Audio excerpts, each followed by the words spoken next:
Today on review, we are looking at Rainbow Moon for the PlayStation 3, which you can get this over on PSN for around $15. The story of Rainbow Moon is pretty much made up of a adventurer on his way to a land when he is suddenly teleported to another dimension, and in the process bringing Martha with him. So of course your job as the player is to pretty much try to figure out why is it Martha there and try to figure out how to get home overall. And the story can take a decent amount of time to really get anywhere overall, and can drag a little bit in the beginning stages. But the gameplay of Rainbow Moon is of course a tactical RPG, pretty much in the vein of such games as Final Fantasy Tactics. A couple of game mechanics throw into this. One of the main mechanics is of course your food system. So how the game works is time will pass day and night cycle, and over that time and over time of fighting, your character will gain more hungry, and in return will start bringing down some of the stats of your character without you keep him fed.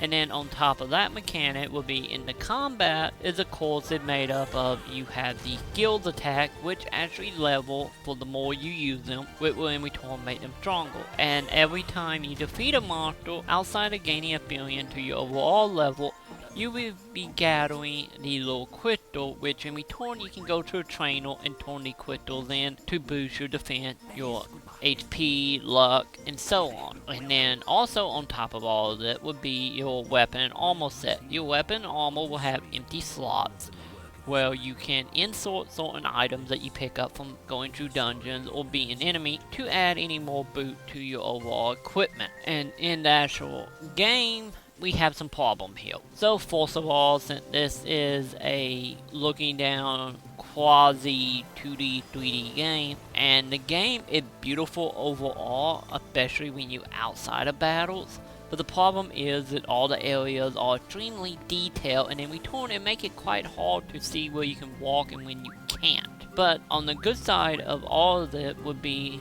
the random battle. Of course, you will have monsters that will be out in the land that once you touch them, you will go into combat with them. But as you walking along, you will get little pops up in the corner saying you have been challenged by X amount of monsters, and if you accept the challenge by pushing X, you will of course go into the tactical RPG here. So for anyone who do not like random battles, this is actually fairly nice being able to choose when and when not you want to go into random battles. But once you're actually in combat, the game take a very interesting way to movement. Of course, you do like a normal tactical RPG. When you pick your character to move, you will have blocks that you can move upon. But instead of selecting what block to move, if you want to walk like 2 blocks, you're going to have to push up or down, left, right, whatever on the D-pad that many times to move there. But the issue with this is the way the camera is set up, and any with the game telling you push X button will take you heal, up, down, whatever. In many cases, you will just get into a mindset where you just will put the button to move without ever paying attention to what symbols are on the ground, and in return can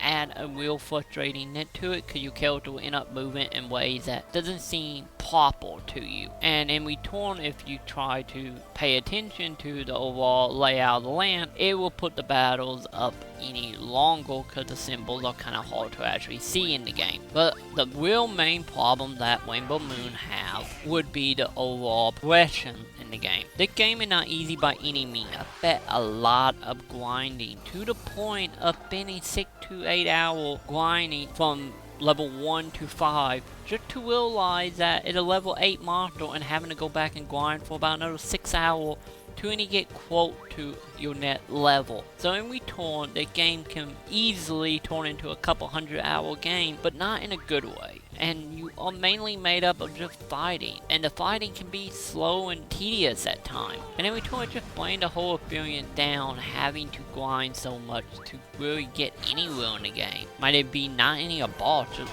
one random character standing in your way. But of course you will meet other party members that will give you more abilities on the way, and you'll be able to buy new abilities for them, and of course level them. But the problem here is most of the characters that I introduced, it's very quite useless right now, and you have to spend a good 2-3 hours working on the character just to get it where they don't die in one hit. And just overall, it's a lot of tedious work in this game that just make it frustrating. So without you really enjoy a very hard tactical RPG or like grinding for many hours just to get past the very fourth dungeon, this game isn't for you. So overall, I give Rainbow Moon for PlayStation 3 a 2 out of 5.